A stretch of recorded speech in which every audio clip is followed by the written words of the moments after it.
Es saprotu 10,5 miljonu latus, un pasts saka, ka šobrīd eiro ieviešanai ir pilnībā gatavs, un 1. janvārī cilvēku naudu tātad varēs samainīt arī pastā. Tas notiks visur?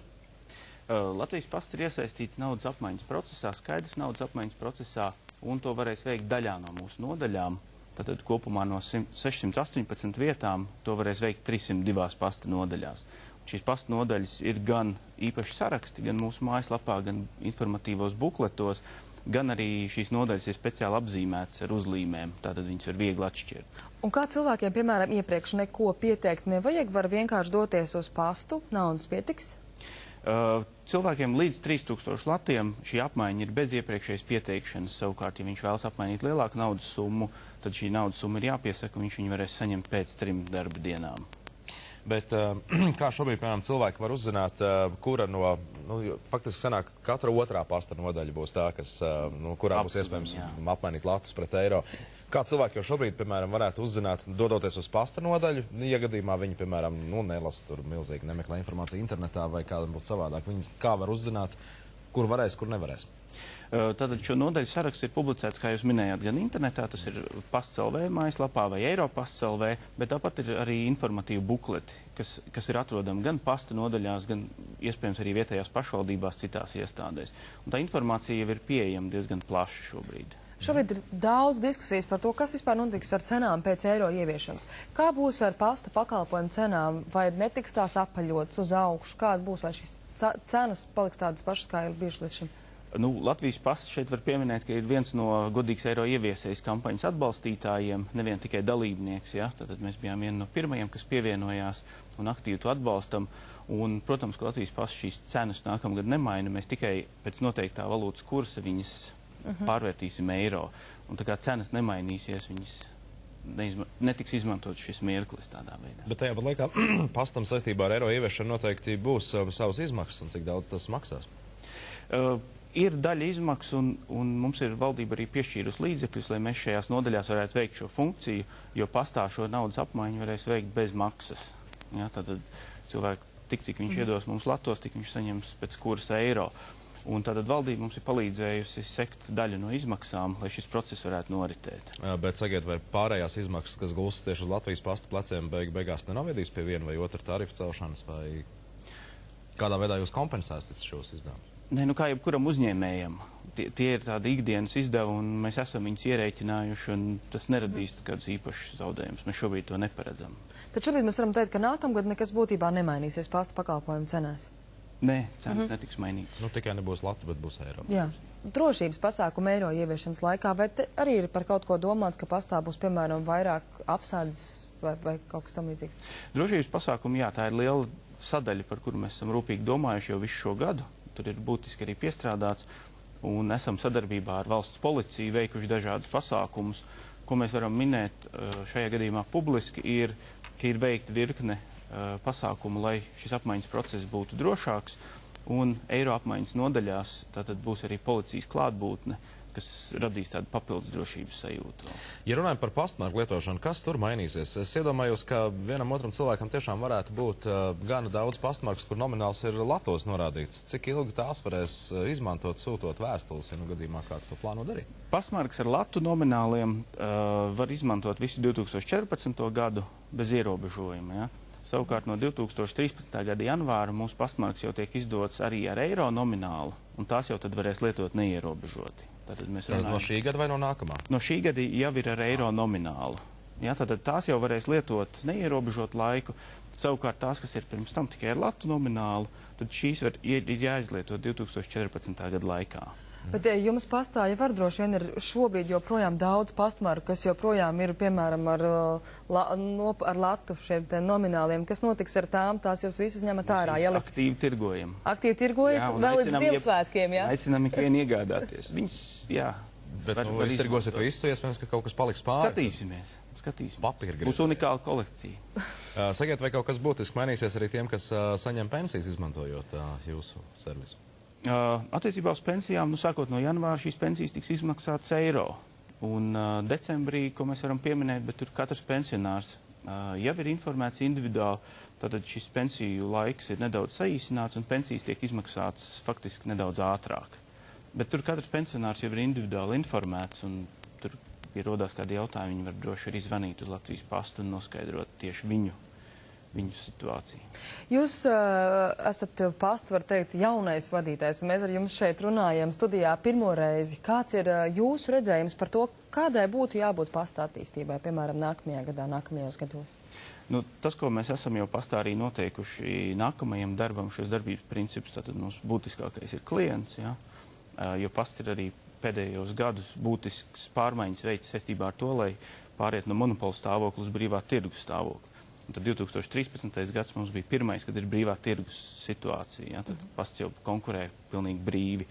Nu, 2014. gads mums šī konkurence noteikti tikai pieaugs, un tas ir arī mūsu plānos gan attīstīt jaunas pakalpojumus, gan uzlabot klientu apkalpošanu. Tie ir būtiskākie, kas mums ir šobrīd veicamie darbi.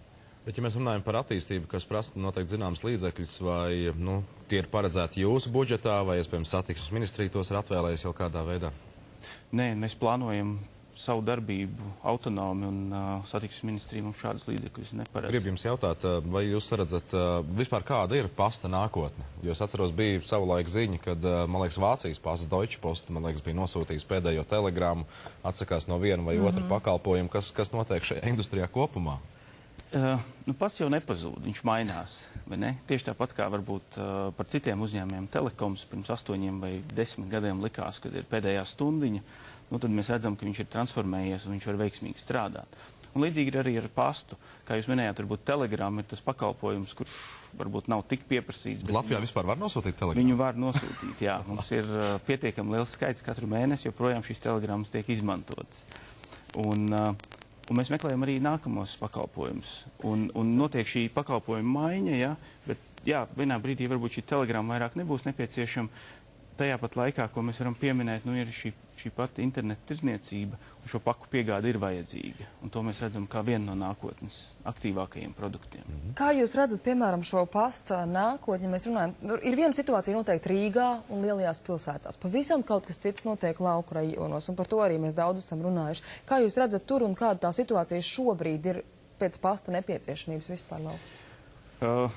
Jūs ļoti precīzi norādījāt, ka tā situācija ir krasi atšķirīga, un situācija laukos arī mainās. Un tas, ko mēs redzam arī no savas darbības, pastnieks jau ir pirmais, un pasta nodaļa ir viena no pirmajiem, kas izjūt, kas notiek laukos un kā mainās to iedzīvotāju vajadzības, un cik šie iedzīvotāji ir atlikuši vienā vai otrā ciematā. Un tas ir tas, ko mēs arī vērtējam praktiski ikdienā, lai mēs izvērtētu, kādus pakalpojumus sniegt, vai pastniekam šī veicamais apjoms, kāds būs, vai pasta nodaļai šie pakalpojumi vai preces, kas ir jātirgo. Mēs skatāmies, tas ir ļoti individuāli no katras vietas. Vai tas nenozīmē, ka ilgtermiņā jūs tomēr nāks vērtēt, ka iedzīvotāji daudzās vietās paliek arvien mazāk, un jūs redzat, ka iespējams, ka tur vairs nedzīvo neviens, un arī turpmāk kaut kāda pasta nodaļas slēgšana mums varētu būt? Protams, ka mēs izvērtējam katru vietu individuāli. Nodaļu slēgšana mums nav paredzēta, bet mēs skatāmies, kā mēs varam optimizēt šo darbību. Un tātad viens no veidiem, ko mēs arī esam pēdējā laikā veikuši, ir šī darbības maiņa, ka šo pakalpojumu mēs varam sniegt nedaudz tuvāk cilvēkam un nedaudz ērtāk, tātad izmantojot pastnieku, kas sniedz tieši tos pašus pakalpojumus. Kā, piemēram, šobrīd ir ar pastu, vai tas nezaudēs savas pozīcijas, kā piemēram minot piegādi, jo to nodarbojās arī ļoti daudz citi uzņēmumi, piemēram, Post24 un tā tālāk, vai konkurence šobrīd ir jūtama un jūs to izjūt? Kā es minēju, 2013. gads bija pirmais brīvā tirgus apstākļos, un, protams, kad ir daudzi spēlētāji, kur vēlās ienākt tirgū vai vēlas vismaz pamēģināt šo spēkus. Mēs skatāmies, ka nākamie 2 gadi būs tas periods, kas parādīs, ko var pasts un kā mēs spējam konkurēt. Tieši tāpēc mēs šobrīd veicam arī būtiskas pārmaiņas, lai mēs varētu arī vienlīdzīgi konkurēt. Ja runājam par finansēm, vai jūs saredzat brīdi, kurā jūs tomēr spējat izrauties beidzot no tāda zaudējuma cikla, kas, jāsaka, Latvijas pasta, man liekas, iepriekšējos gados ir tāda ilgstoši vajājis, vai jūsu vīzija un stratēģija paredz to, ka jūs beidzot strādājat ar normālu pieklājīgu peļņu? Tas ir viens no mūsu mērķiem, ja, kad šai sabiedrībai ir jāstrādā ar peļņu. Un, es gribētu teikt, ka šī melnā svītra ir pārkāpta, un mēs arī šobrīd varētu teikt, ka uzņēmums ir stabilizējis savu darbību, un šis būs tāds Mēs plānojam otrais gads pēc kārtas, kad jau būs tāda būtiska peļņa, kas parāda, ka uzņēmums ir sasniedzis kaut kādu stabilitāti. Šobrīd tuvojas aktīvais pastkaršu sūtīšanas laiks, bet ir jau aktīvs laiks abonēšanai gan laikrakstiem un žurnāliem. Kāda ir šā brīža statistika, vai ir jau kādas tendences skaidrs par to, kas... Vai cilvēki grib lasīt? Jā, jā. Cilvēki noteikti grib lasīt, tas nekur nav pazudis. Un, ja mēs runājam par abonēšanu, tad viņi ir aptuveni, šogad mēs varam vērtēt līdzvērtīgi, kā pagājušā gada apmērs, varbūt ar nelielu pat pieaugumu. Bet decembris ir tas aktīvākais laiks, kad daudz izvēlas kaut ko abonēt, to izvēlas kā dāvanas vai vecvecākus apsveikt vai vecākus, ko katrs vēlas lasīt. Tā kā mēs skatāmies uz decembra beigām, tas mums parādīs to īsto aktivitāti. Bet šobrīd ir jau neliels pieaugums salīdzinot ar pagājušo gadu.